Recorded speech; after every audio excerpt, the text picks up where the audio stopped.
나무 묘호랭개교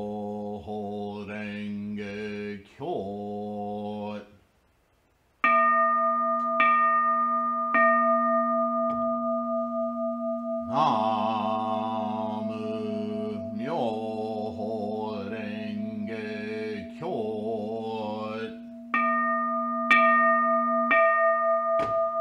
나무 묘호랭개교.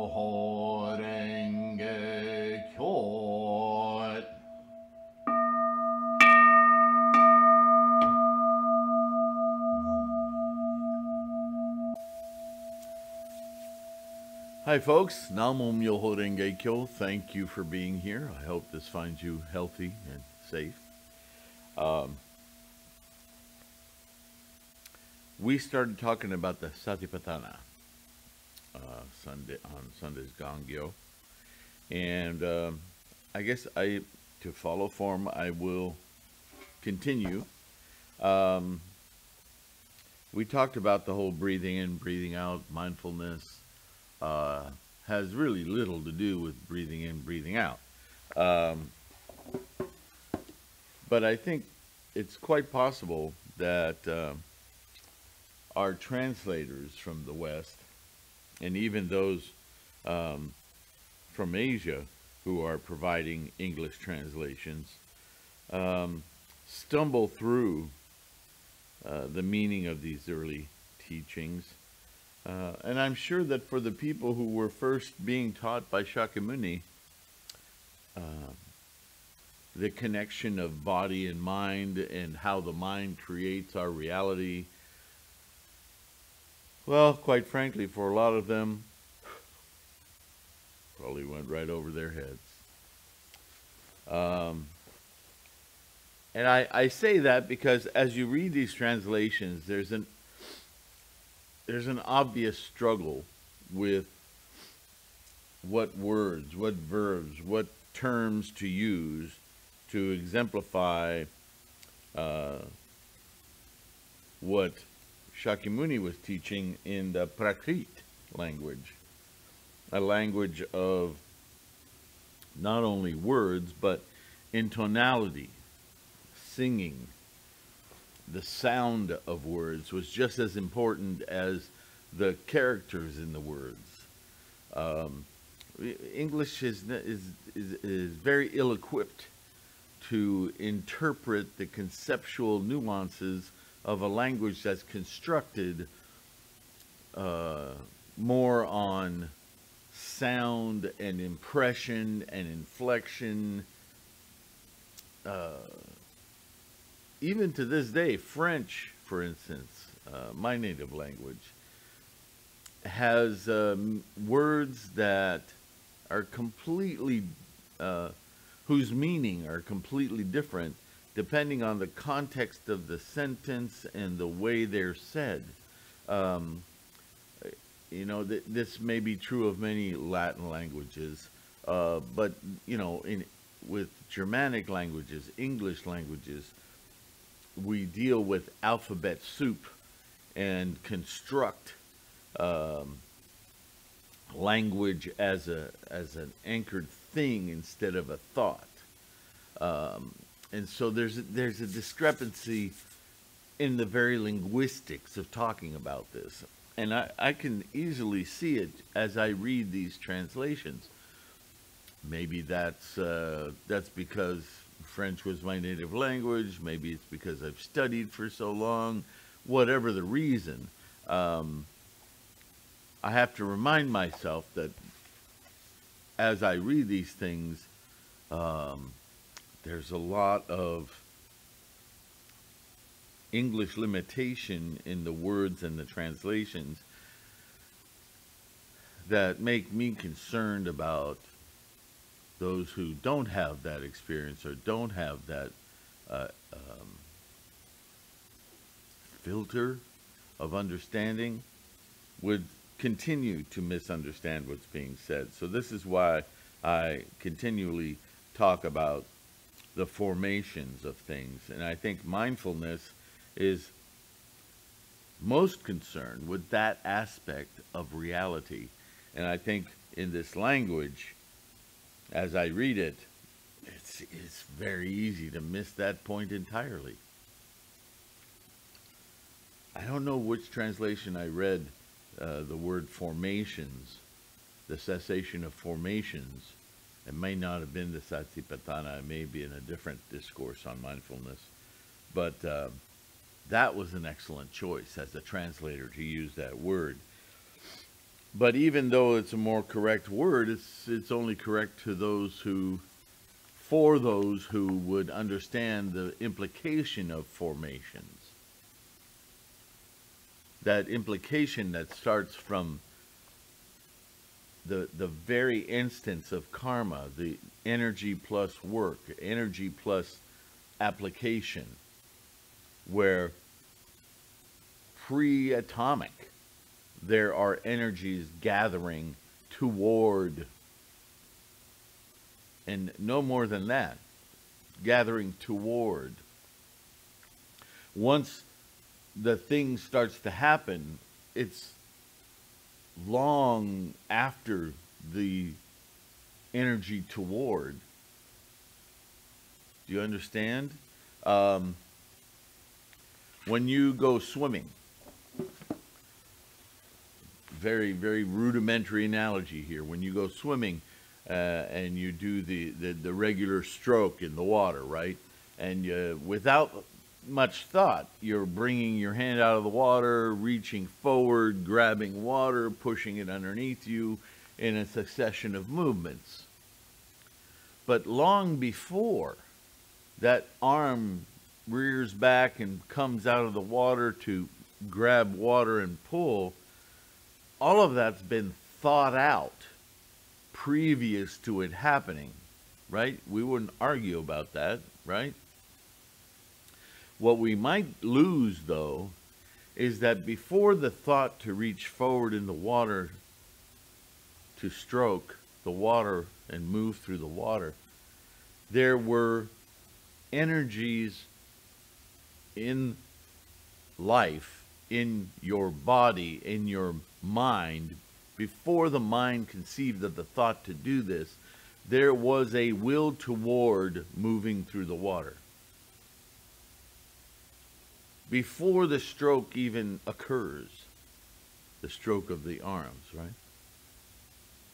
Before actual swimming, while outside of the water,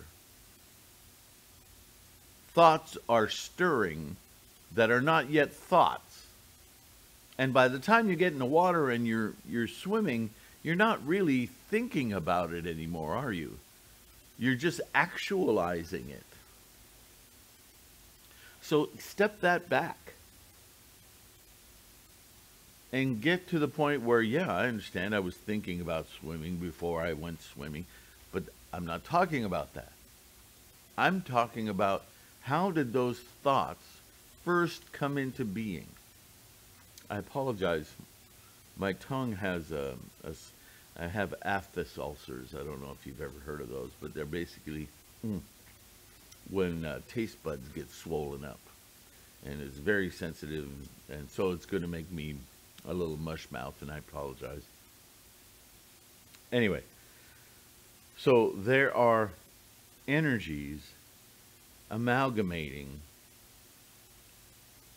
for instantiation, manifestation of something that we much later down the process call swimming.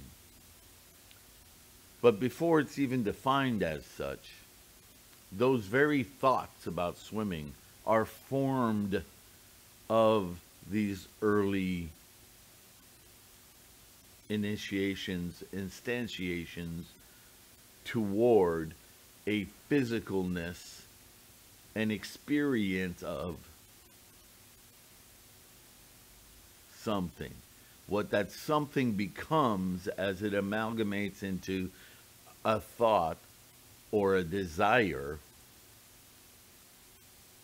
to be, to instantiate, all of that happens much prior to the actual thought of water, swimming, moving through water, all of that, that eventually coalesces into the act of swimming. Being in the water and moving through the water is long down the road from the initial formations of the thought to enter the water, to float in the water, to move through the water, to swim through the water. If any of you have ever written a computer program, I think you'll get the gist of what I'm saying. In order for a computer to do something, there are many, many, many, many lines of code that prepare the computer to even start to conceptualize what it is that you want it to do. Many, many steps. And I'm not trying to compare human mind to computer mind. The human mind isn't computational. But there is a priori, a sequence of events that happens because we're made of karma. We're made of amalgams and joinings and instantiations of energy working together or apart. These are the formations of what would be a mind. And through that mind, you and I experience, feel our way through, with all our consciousnesses, what this thing is that is called life.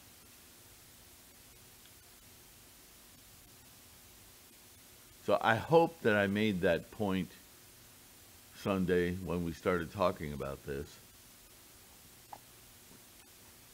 And this example of using the breath in, the breath out, the long breath in, the long breath out, the short breath in, all of that sort of language game, because that's what it is trying to help the student conceive of this multitude of degrees, steps, the process to walk it back through to where does it come from? Right? I think this. I think that. Why do I start to think that? How do I think that? Where does that come from? At what point does the I disappear? Right? I swim. I stroke. I move my arms. I breathe. I think of moving my arms. I think of swimming.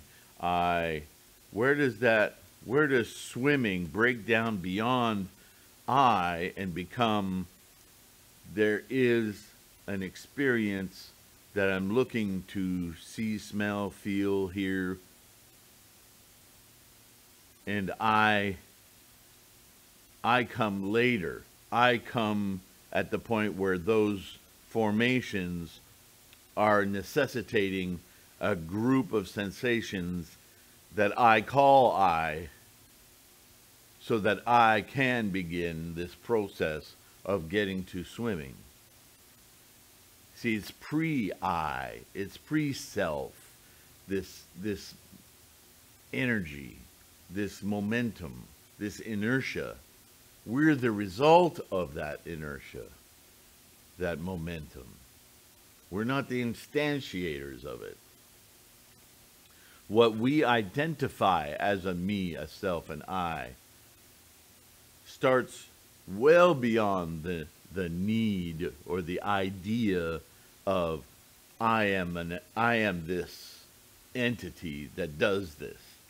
The doing of this predates, my words fail me.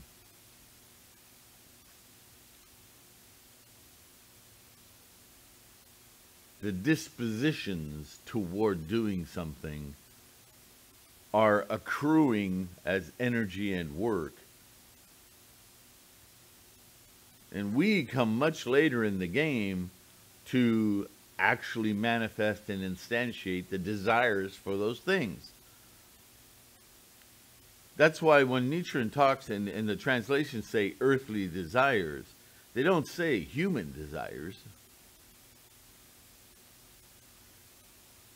What they more appropriately should be saying, rather than earthly desires, is samsaric desires. Because that's the condition we're all in. This removed condition of actuating and realizing and experiencing what all of that energy has been combining, amalgamating, and forming into an experience. How do you get the experience? You need something to experience. So let's make that something to experience so that we can experience what it is we think we want to experience. That thing is you and I. We're just a vehicle to experience, toward experience. So this idea of using your mind of experience to look back onto the formations of that mind is to investigate the primordial, the earlier than primordial, because primordial is samsara, the beginnings of it anyway. But the formations of it.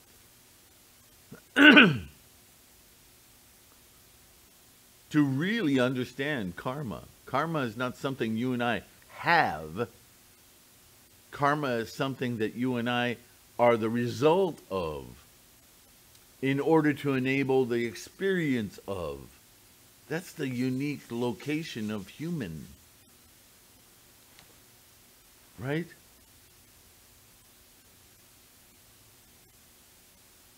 It's like a very confusing statement. I always wonder when I would hear Buddhists say things like,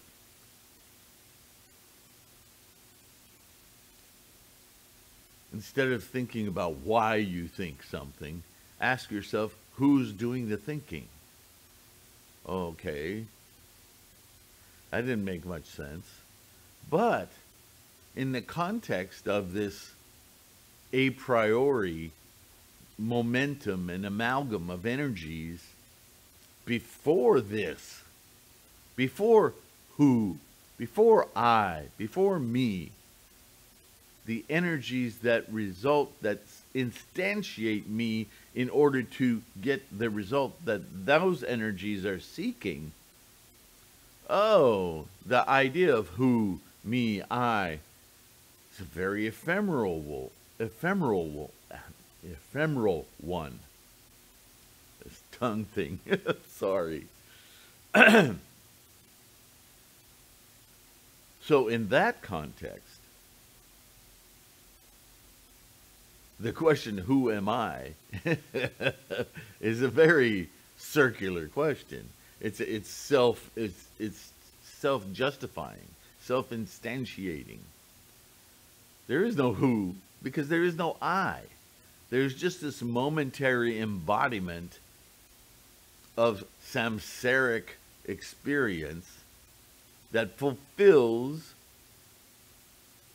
the energy and amalgamated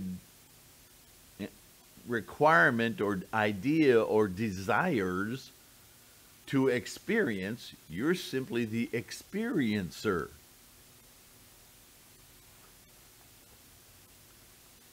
Right? You make a pencil with graphite and wood in order to write something. But the pencil doesn't invent language. The pencil comes about as a desire, a need, a way of experiencing writing and language. The pencil's just the tool, like you and I. We are tools of experience, made for that specific experience. And because the making of us is based so much on attachment, definitions, paper, graphite, line, curve, pencil.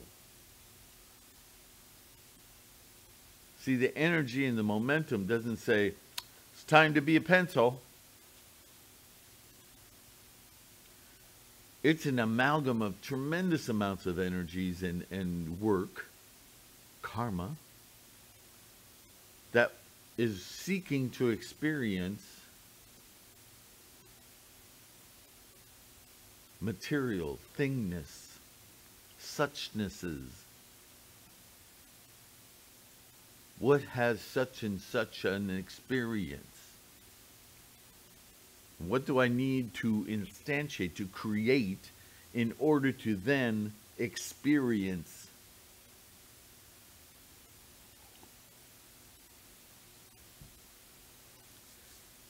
And if you really want to go down the rabbit hole, think of what has to come together in order for a pencil to exist. Trees, soil, the growing of a tree, graphite. Oh my goodness, where's that come from? See, the more you think about this process, the more there is to find. The bewildering array of motive forces and kinetics that had to come together in order to instantiate, and instantiate more, even to the point, a succession of instantiations in order to finally get to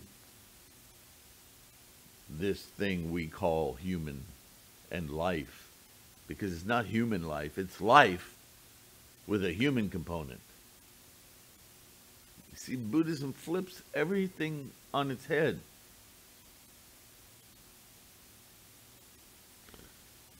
That's why, from the Buddhist standpoint, religion is an incredibly self-centered attachment of humans.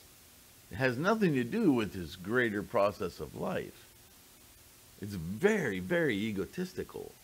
So yeah, Buddhism isn't a religion. It's not about that.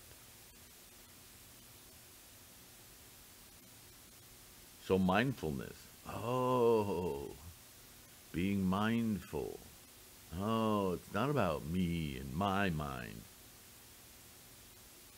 and my experience. It's about the formations, the incredible array of formations that somehow have instantiated into this mind in order that I experience what the formations are using me for, coming through me for, and thusly through everything for. Oh, now I start to understand the oneness that people talk about in Buddhism. It's that this dissolution of this idea that everything centers around you and me and I.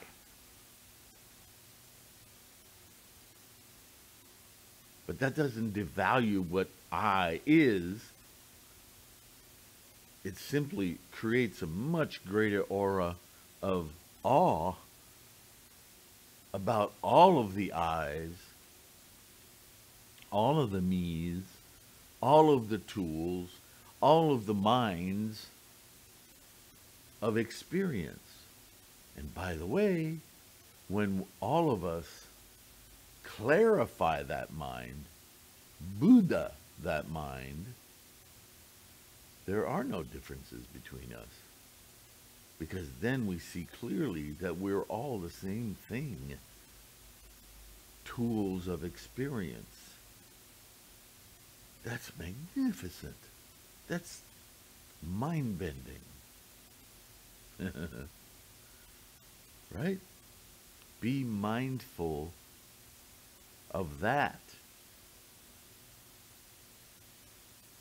Not I within, you within, us within. Mind, the life.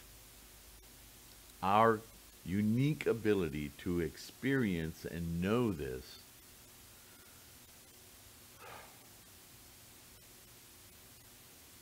it removes you from the intensity of me, I.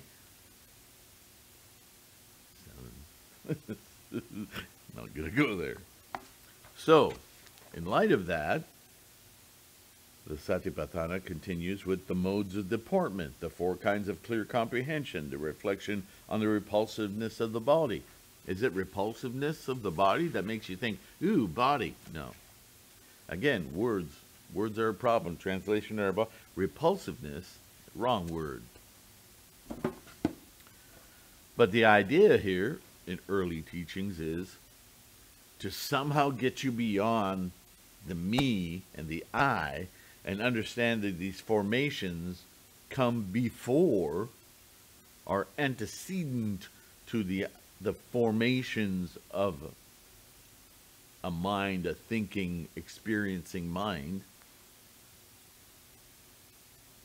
That maybe, to go backwards, you need to learn to see your body as an unpleasant, undesirable thing, to repel it from your thinking. Because your thinking is so intensely glued to my fingers, my hair, my lips, my eyes, my legs, my butt, my gut, feeding, sleeping, all of it. Everything you do is about you. Your you-ness is this body. What if you just disappeared this body? Turn yourself off to it and just experience what you're experiencing without reference, without context of body. Does that get you to start to understand how the mind is independent of it? The body's necessity is to instantiate the mind, but the mind is not the body. You won't find it in here.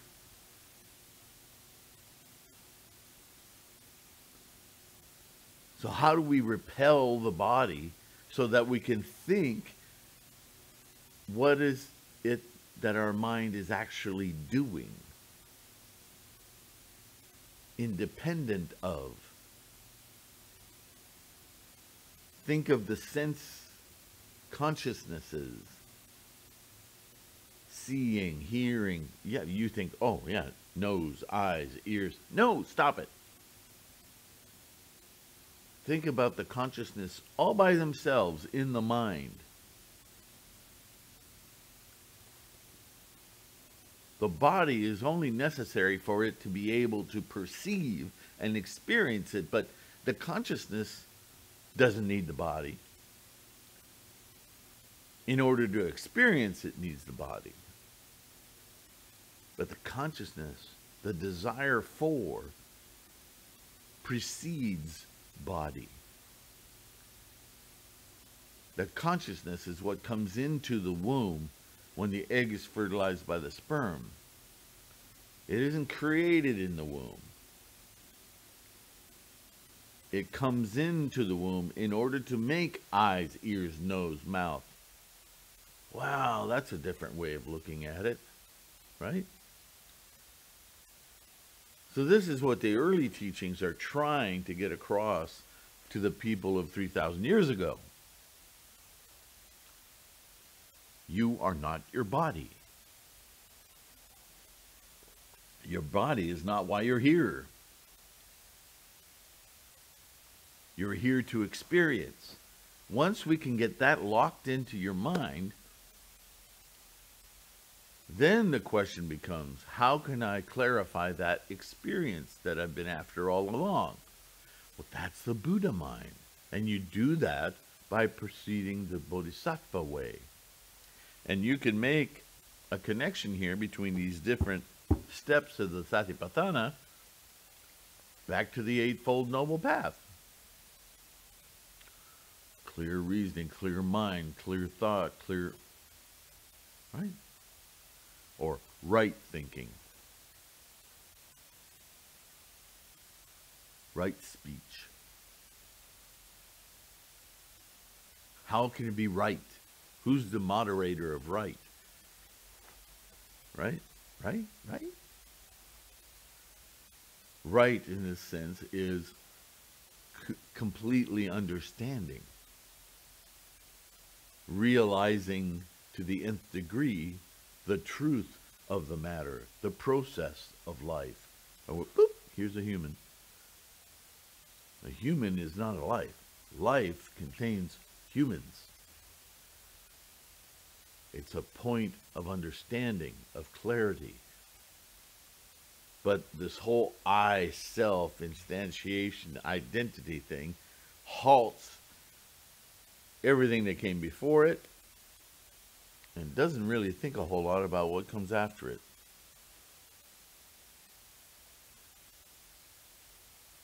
It's a very temporal kind of thing. I hope that makes some sense. So let's read another stanza of this. The modes of deportment. Interesting words. And further, O bhikkhus, when he is going, a bhikkhu understands, I am going. When he is standing, he understands, I am standing. There's that I. When he is sitting, he understands, I am sitting. When he is lying down, he understands, I am lying down. Or just as his body is disposed, so he understands it. See, this attachment to the body. Thus he lives contemplating the body in the body internal. Or he lives contemplating the body in the body external. What's in the body, what's outside of the body, everything's the body. Or he lives contemplating origination things. In the body, internal and external, of course. He lives in contemplating origination things in the body. Originations, the formations of things. That's why I like formations better. Originations still sounds like when I was born, this started to happen. No. It's the formations of everything that comes before being born. Because born is body. So he thinks origination things in the body. Or he lives contemplating dissolution things in the body. When I die. Karma's not over. Just you is over. Or he lives contemplating origination and dissolution things in the body. Or indeed his mindfulness is established with the thought, the body exists to the extent necessary just for knowledge and remembrance, and he lives independent and clings to naught in this world. Thus also, O bhikkhus, a bhikkhu lives contemplating the body in the body.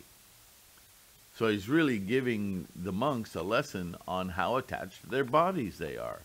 Everything is, the point of reference is the body. This is why there's an attachment to the idea that after I die, I will continue into another life or another place. Or how do you resolve with a reasoning mind that contradiction? It's really simple when you just listen to the words. When I die, extinction, no more. I will go. What I will go? You're done. It's so stupid. But, for millennia, we've let that break of logic, that absolute abhorrence of reason, continue. And we buy into it. How egotistical is that? Oh yeah, I'll die, but I will. I'll be here. Really. So when I dig you up out of the ground and I see the worms rolling around in your skull and all your flesh and muscles and everything's gone, I can have a conversation with you? Oh no, I'm dead, but I'll be. What is going on in your head? So ridiculous. And you can see with how much great pain, even in this translation, you can sense this teacher going, gosh, please get it. Here are the four kinds of clear comprehension. Okay, maybe this way you'll get how your body ain't it. And further, O bhikkhus, a bhikkhu in going forwards and in going backwards is a person practicing clear comprehension. In looking straight on and in looking away from the front is a person practicing clear comprehension. In bending and in stretching is a person practicing clear comprehension. In wearing and the shoulder cloak, the other two robes, and the bowl is a person practicing clear comprehension. In regard to what is eaten, drunk, chewed, savored, is a person practicing clear comprehension. In defecating and in urinating is a person practicing clear comprehension. In walking, in standing, in place, in sitting, in some position, in sleeping, in waking, in speaking, and in keeping silence is a person practicing clear comprehension. Thus, he lives contemplating the body in the body internally and clings to not in this world. Thus also, O bhikshus, O bhikkhu, lives contemplating the body in the body. Well, this is very, very unclear. The only statement that gives you a clue in that whole stanza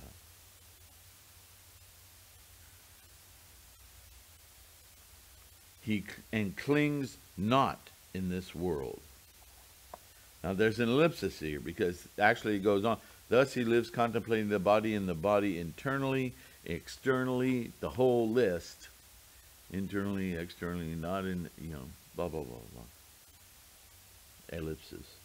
And clings to not in this world. He says this over and over again.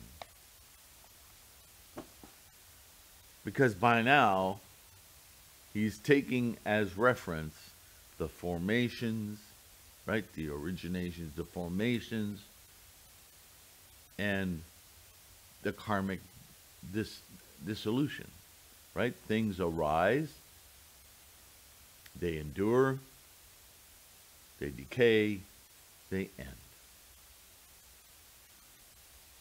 The beginning and the end are both just energy. Nondescript potential. Non-defined, no bag of bob.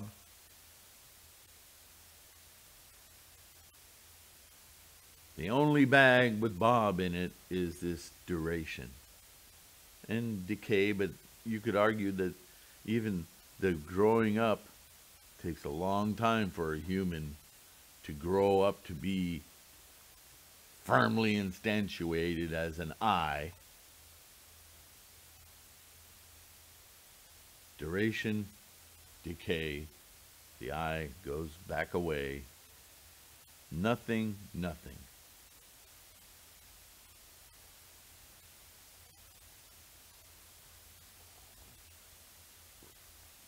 So rather than the incredibly egocentric dust to dust, which is things,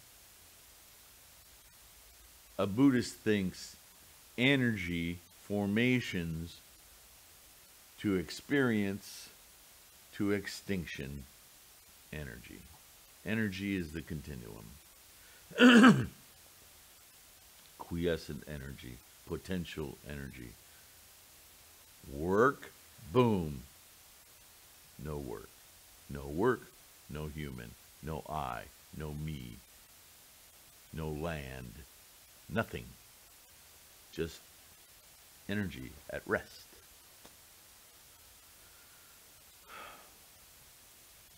It's all here. If you can read it. You and I, in this time of Mapo, we have the capacity to get this instantly. 3,000 years ago, not so much.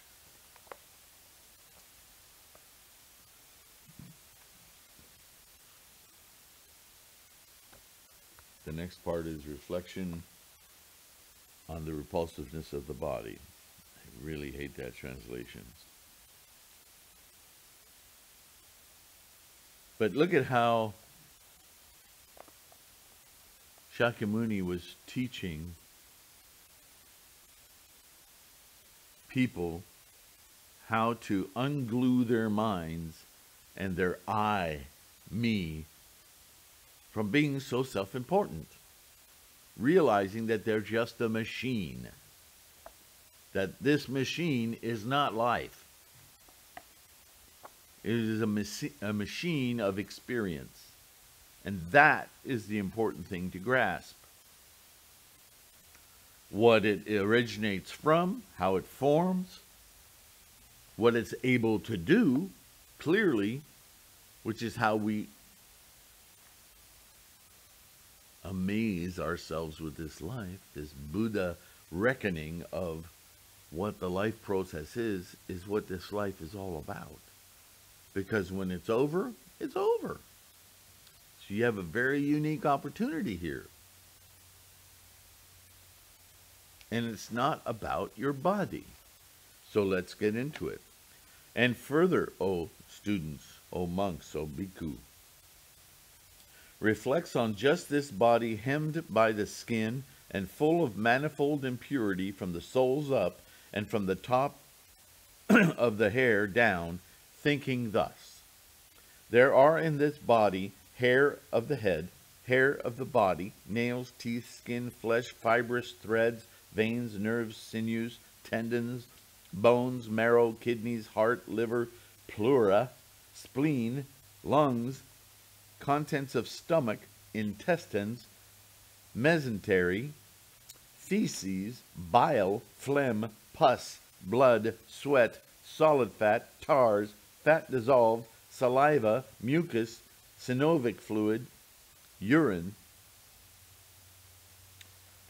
Just as if, O bhikshus, there were a bag having two openings, full of grain differing in kind, namely hill paddy, green gram, cowpeas, sesamum, rice, and a man with seeing eyes, having loosened it, should reflect, thinking thus: this is hilly pad, this is paddy, this is green gram, this is cowpea, this is sesamum, this is rice. In the same way, O bhikshus, a bhikkhu reflects on just this body, hemmed in by skin, and full of manifold impurity from the soles up and from the top of the hair down, thinking thus: there are in this body hair of the head, hair of the body, nails, teeth, skin, flesh, fibrous threads, veins, nerves, sinews, tendons, bones, marrow, kidneys, heart, liver, pleura, spleen, lungs, contents of the stomachs, intestines,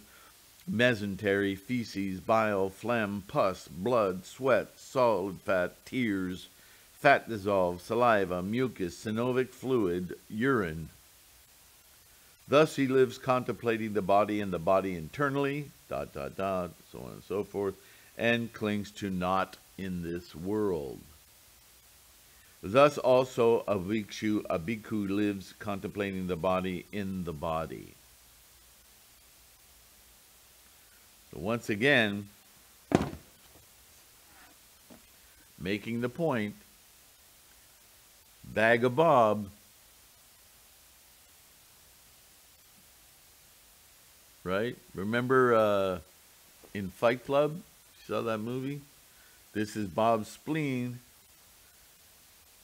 Bob's spleen, what I do is da-da-da-da, right? Everything in the body, he makes an eye out of. The feces, I am Bob's feces. I travel through the intestines. I collect this and that, blah, blah, blah, blah. Right? Understand, oh students, oh monks, you are just a physical processor in order to a machine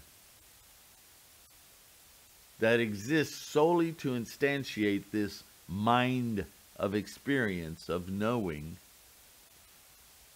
And thusly,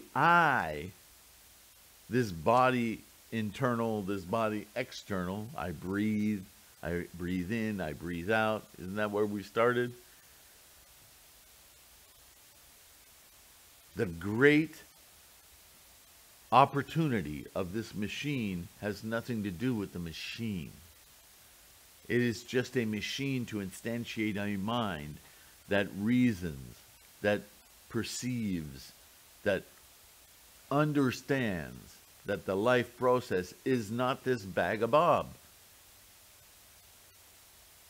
It is the formations that brought about all of that karma that brought about this bag of bob, not for the bag of bob, but only for the bag of bob to instantiate this mind. Buddha.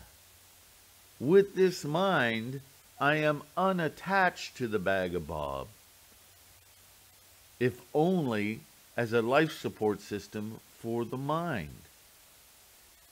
So I must treat this bag of bob with care, but not for the benefit of the bag of bob, for the benefit of the experience of life, of all of life, because that's what we're here to experience, not the bag. Makes sense? Not of this world, not of samsara. Be unattached. Recognize your mind is unattached. Instantiated of the bag of stuff, but not here for that reason. This is very powerful teaching if you can get it. But we, studying the Lotus Sutra, Namo Myoho Renge Kyo, we already know this. We just need to instantiate that mind. All of this other stuff, yeah, got it.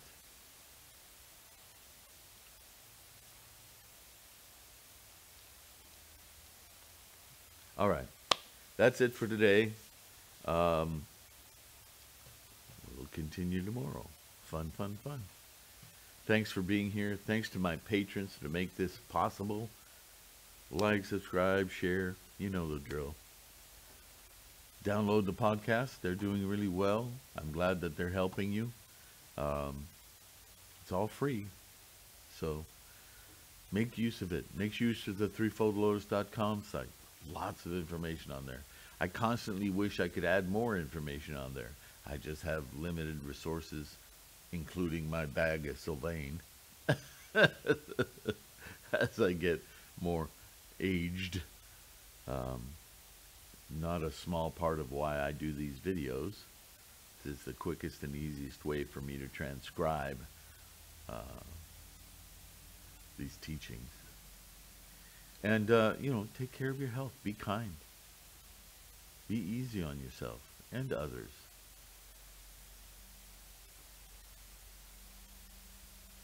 With enlightenment, with our Buddha minds, with Myoho Renge Kyo, we can be easy on each other, because then we're all working toward the same thing, and we appreciate whatever struggles we're going through as just the bag of bob in a way. Namo Myoho Renge Kyo. Take care, be kind, and I'll see you next time. Bye for now.